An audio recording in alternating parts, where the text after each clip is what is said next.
그 자유한국당 소속계 차명진 전 의원이 나왔으니까 비대위원장 누가 되는 겁니까? 비대위원장이요? 예. 다음 주 중에 결정한다던데. 네, 뭐 지금 여러 가지 뭐 물밑에서 얘기되고 있고 뭐 일정한 분 뭐 거론되는 사람도 있더라고요. 그래서 하여튼 뭐 좀 조만간에 결정이 되겠죠. 근데 하여튼 저는 뭐 기본적인 생각에 비대위원회가 없었으면 좋겠다. 없었으면 막바로 좋겠다고? 전당대회에 들어갔으면 좋겠다라는 게 개인적인 생각이고 혹시 비대위원장을 하더라도 예. 좀 외부 사람 좀 안 했으면 좋겠다. 이게 제 생각이에요. 오늘 제가 그 안상수 주비위원장한테도 전화를 했어요. 그래서 예.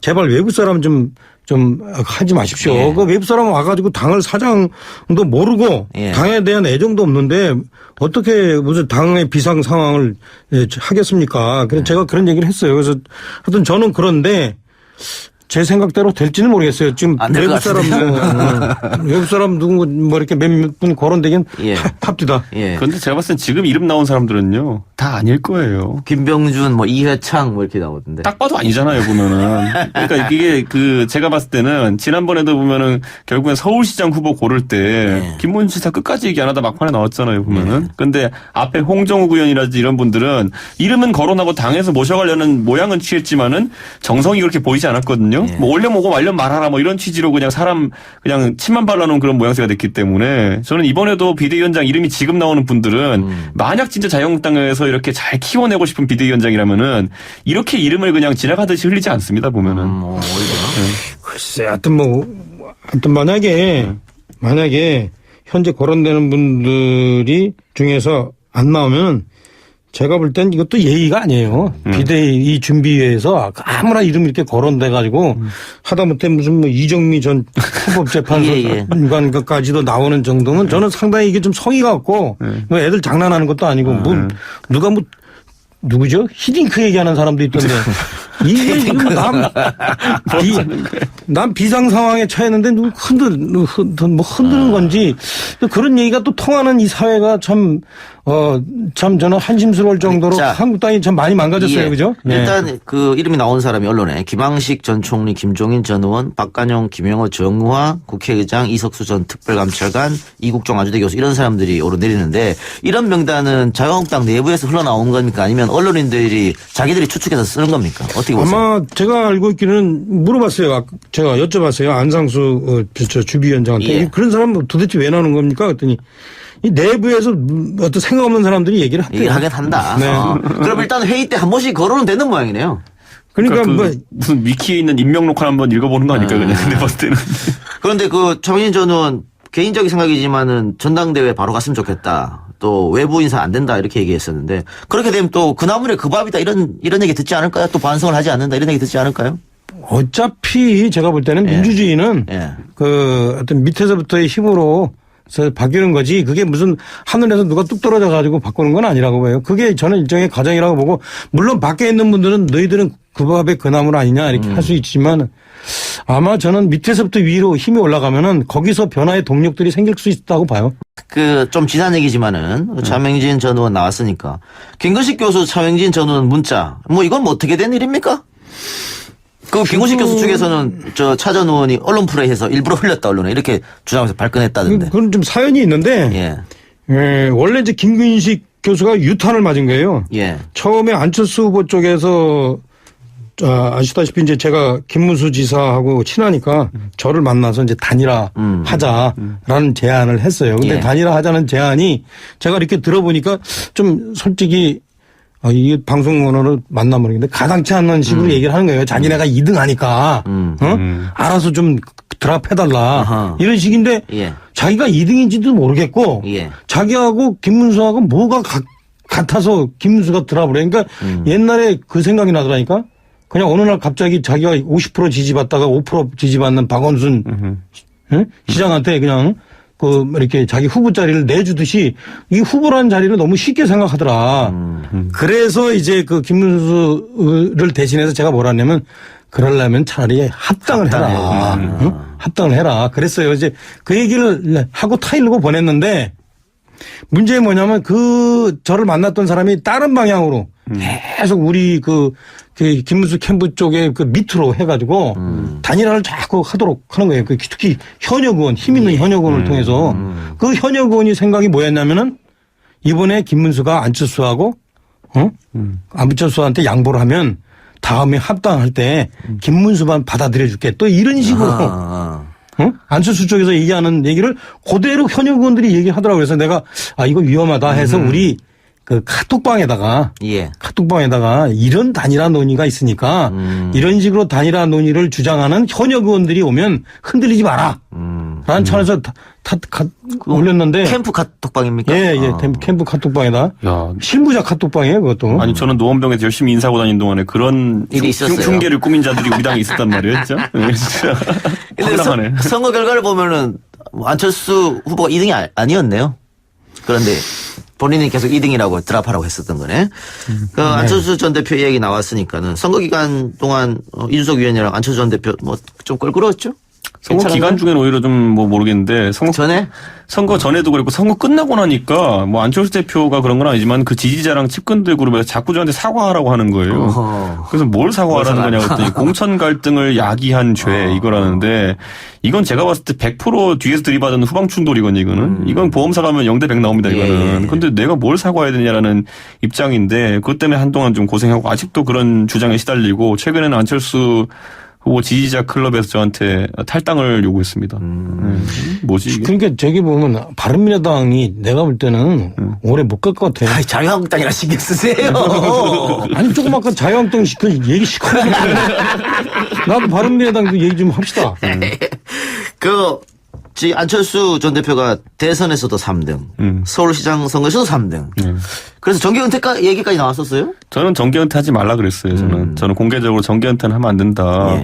아니 정계은퇴라는 게 솔직히 뭐 정치적으로 의미 있는 선언도 아니고 대한민국 그거 번복한 사람도 얼마나 많으며 정계은퇴는 나중에 그냥 할 수 있는 가벼운 선택이고 그 전에 당을 수습하는 것부터 일단 좀 나서자라는 얘기를 했는데 그게 생략되고 이제 미국 가셨잖아요. 그러니까 그러다 보니까 그때 좀 말이 많았던 거고 요즘은 좀 챙기고 나는 모습 보이시더라고요 보니까.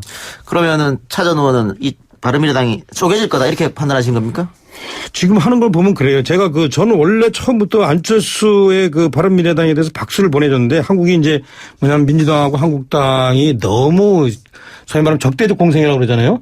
그런 모습을 보면서 중간당이 좀 있어야 되겠다. 다만 제가 볼 땐 그게 쉽지 않을 거다. 너무 단기의 성과를 보려고 하지 마라. 라는 얘기를 했는데 이분들이 뒤에 얘기는 안 들은 것 같아. 그래가지고 어떻게든 한국당 밀어내고 제2당이 돼보려고 그러면서 여러 가지 방향에서 좌충우돌 왔다 갔다 하고 자기네들 안에서 또 갈등하고 그러면서 한마디로 너무 조급해하면서 오늘날 이 지경에 왔는데 그 모습을 보면 제가 뭐 바라는 게 아니에요. 저 모습을 보면은 좀 오래 못 가겠다 이런 생각이 들어요. 사실 안 될 각오를 하면서 상당히 한 10년은 목표로 해서 가야만 제가 볼 때는 바른미래당은 빛을 볼 것 같은데.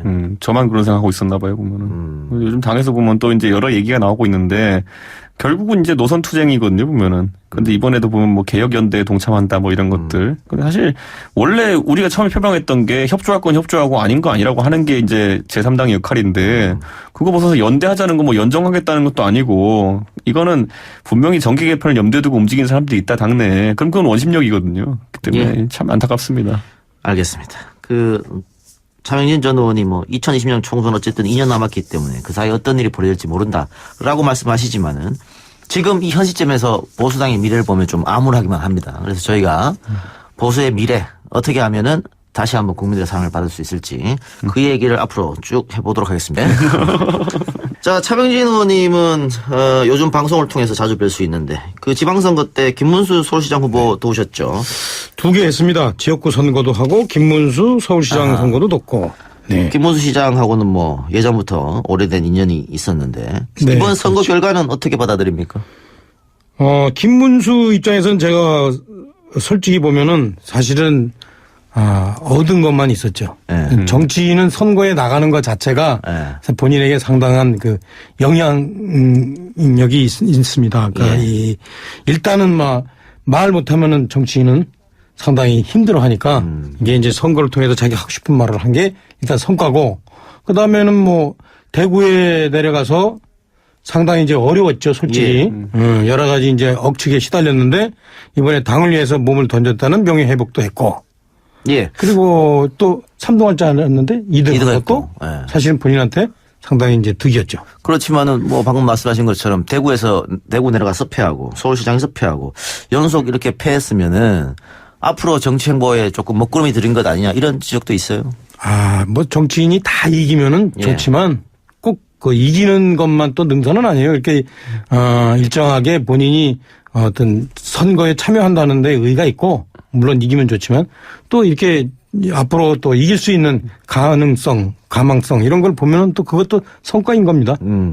자유한국당 김성태 대표 권한대행이 개헌 카드를 들고 나오고 또 선거제도 개혁도 들고 나왔는데 지금껏 자유한국당이 다수당일 때 선거제도 바꾸자고 그렇게 얘기했는데 호응 안 했단 말이죠. 그리고 개헌 카드 같은 경우에도 대통령이 지방선거 전에 하자 했는데 그것도 호응 안 했고 갑자기 이 스탠스 바꾼 이유는 뭐가 있을까요?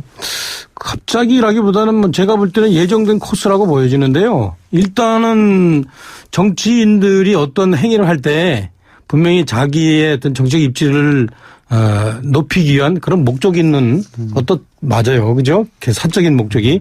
그러나 정치는 동시에 반드시 명분을 이제 예. 가지고 하는데 이번에 개헌 얘기하는 게 명분이 분명히 있죠. 그렇지 않습니까? 네. 문재인 대통령이 바로 2달 전만 해도 지방 분권 필요하다 이렇게 말씀하셨는데 이게 지방선거 끝나고 나서 그 필요성이 사라진 건 아니잖아요. 그렇죠? 예. 이준석 의원은 어떻게 보십니까? 결국은 2020년 총선 때도 이대로 가면은 굉장히 어렵다. 그래서 선거구제도 바꾸자 이렇게 한 거 아닐까요? 그렇죠. 보통은 정당이 소선거구제에 자신이 있을 때는 개헌하자는 얘기 잘 안 합니다. 그런데 자유한국당이 이제 소선거구제에서 좀 자신이 없어진 거 아닌가라는 분석은 당연히 할 수 있을 것 같고요. 지금 시점에서 그런데 우리가 개헌을 항상 다루다 보면은 선거제도 건드리면 무조건 개헌 안 됩니다. 그렇기 때문에 이번에도 개헌이 뭐 될 거라 생각하는 사람은 적을 것이고 다만 이제 김성태 대표가 말을 했는데 이분이 지금 이 말을 할 수 있는 권한이 있는 위치인가. 이 대표 권한 대행이라는 거는 비대위원장이랑 또 다른 거거든요. 그렇기 때문에 이 정도의 어쨌든 당을 대표할 수 있는 권한이 있느냐에 대해서는 또 그것도 의구심이 있기 때문에 그냥 당내 정치를 위한 스탠스가 아닐까라는 생각도 좀 하게 됩니다. 저는. 민주당 홍영표 원내대표도 방금 이준석 의원처럼 개헌은 받아들이지 않을 것 같고 선거제도에 대해서는 한번 이야기해 볼 수 있다 이렇게 얘기하고 있더라고요. 그런데 민주당은 이번에 약간 뭐 정의당 쪽에 주기차게 주장했던 4인 선거구나 이런 거에 대해서도 사실 미온적이었던 그런 전과가 있기 때문에 지금 아까 말씀드린 것처럼 소선거구제에서 유리해진 정당은 개헌은 적극적으로 안 나섭니다. 그리고 선거제도 개편도 적극적으로 안 나서기 때문에 저는 해놓은 말이 있어서 하는 척은 할 텐데 실제 되지는 않을 거다 이런 생각합니다. 근데 선거구제 개편은 뭐 모든 정당이 바른정당도 원하는 거잖아요. 그렇죠. 원하고 있지만은 이게 아니 그러면 모든 정당이 화장실 갈 때하고 다를 때 다르면은 결국은 끝까지 선거구제로 가는 거 아니에요? 이거를 아예 제가 봤을 때는 국회에 맡겨가면 될 일이 아닌 게 우리 학생들한테 입시제도 정하라 그럴 때 학부모들끼리 모여서 하라 그러면은 다들 내 아들이 대학 가는 제도를 원하지 누가 그걸 제도된 걸 만들려고 하겠습니까? 이게 뭐 전문가 집단이 아니고 학생들한테 맡겨놓으면은 이거 답 안 나옵니다 이거. 그런데 선거제도나 개헌 문제는 물론 이제 이 정치인들이 자기 문제이기 때문에 하여튼 논리상으로 순수하게 논리상으로 얘기하면은 또 안 맞는 것 같지만 실제 역사적으로 그 궁극적인 어떤 입법권은 정치인들한테 있기 때문에 정치인들이 할 수밖에 없어요. 그렇게 하고 전망을 놓고 볼 때 지금 이제 현재 이 시점에서 시간이 안 흐른다면 지금 이준석 의원이 얘기한 대로 민주당이 절대 다수이기 때문에 소선구제가 유리할 거기 때문에 안 들어줄 거다라고 얘기할 수도 있겠지만 앞으로의 전국의 흐름을 보면 민주당에 있는 분들도 다 선수인데 지금 지지율이 계속 이렇게 고공행진할 거라고 생각은 하지 않을 거라고 좀 봐요. 그래서 좀 또한 이제 분명히 현재 민평당이나 바미당 같은 경우에 어떤 식으로든 현재 이 소선구제를 중대선거구제로 바꾸거나 어떤 연동형 비례대표제로 하지 않으면 현재 지금 이렇게 자꾸 존재 의미가 사라지는 것을 극복할 수 없고 또 마침 또 한국당도 이렇게 보면은 현재 어려운 처지에 있으니까 선거법 개정과 아울러 어떤 권력구조 개편하는 개헌을 하자라는 얘기가 나온 마당에 제가 볼 때는 뭐 이렇게 좀 넓게 생각하면은 민주당도 받아줄 수 있지 않나 또 그 예. 저는 그게 또 필요하지 않나 이 생각 들어요. 그런데 이렇게 했을 때 승자는 자유한국당밖에 없어요. 이번에 보면은 구의원 선거들 대충 보면 기초의원 선거에서 3인 선거구 중선거구제 해도 보면 바른미래당이나 민평당은 수도권에 안에서 몰살당했거든요. 보면은. 거대 양당이니까 그럴 수밖에 없는 거죠. 지금 그렇죠. 선거. 그런데 지금 그 제도 변화로 인해서 의석을 얻을 수 있는 거는 자유한국당밖에 없기 그러니까 때문에. 중대선거구로 바꾸면은 또 역시 자유한국당이 가장 이득을 보겠다 그런 생각이 드는데 그렇죠. 그렇지 않아요. 예, 중대선거구제를 바꾸면 이제 소선구제가 승자 독식형인데 중대선거구제로 바꾸면 저는 이제 제가 소속이 자유한국당인데요. 그럼에도 불구하고 중대선거구제를 바꾸면은 소위 말하면 이 중간층 또 어떤 내지는 제3당 지지층이 일정한 부분 좀 선택할 여지가 있기 때문에 저는 현재 그 소선구제 하에서 그 비례대표가 부과돼 가지고 예. 거기에서 그 비례대표 얻는 수보다 저는 더 얻을 수 있다. 예. 이렇게 봅니다. 글쎄요, 뭐 그런 생각도 할 수 있습니다만 결국은 1, 2번 거대 양당이 또 인지도 높은 후보가 되지 않겠느냐 이런 생각 들고요. 국민들 여론조사 보면은 소선거구는 유지하고 연동형 비례는 바꿔야 된다 이렇게 지금의 비례를 이런 주장이 많던데 이건 왜 그럴까요? 결국에는 뭐 소수 정당의 진입 자체를 좀 어떻게 보장해주자는 취지에는 국민들이 공감하는 것 같은데 반대로 선거 결과 보면 그렇게 이번에 뭐 지방선거도 그렇지만은 그렇게 3당 4당에게 많은 기회가 주어지진 않기 때문에 제도가 변한다 하더라도 지금 뭐 정의당이 가지고 있는 비례 의석 이상의 의석을 연동형 비례대표제로 얻을 수 있겠냐 했을 때는 저는 그건 약간 회의적입니다. 어차피.